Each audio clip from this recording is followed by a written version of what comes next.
আজব একটি স্টেশন, মালিক দুটি দেশ।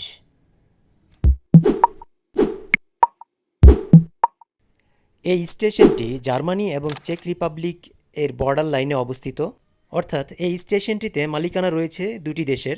এই স্টেশনটি দুটি ভাগে বিভক্ত, এর একটি অংশ চেক রিপাবলিকে আরেকটি অংশ জার্মানিতে। উভয় দেশ যার যার নিজস্ব ব্যবস্থাপনায় স্টেশনটি পরিচালনা করে। যার যার মতো টিকিট কাউন্টার, ওয়েটিং রুম, যাত্রীদের জন্য বিশ্রামাগার সব রয়েছে এই স্টেশনটিতে। এই দেশ দুটি উভয়ই ইউরোপিয়ান ইউনিয়নের অন্তর্ভুক্ত বিধায় কোনো বর্ডার কিংবা সীমানা প্রাচীর, ইমিগ্রেশন পয়েন্ট নেই। উভয় দেশের নাগরিক বাধাহীনভাবে এই স্টেশনটি ব্যবহার করতে পারেন। এই রকম আরও অজানা তথ্য জানতে চাইলে চ্যানেলটি সাবস্ক্রাইব করে বেল আইকনটি ক্লিক করে রাখুন।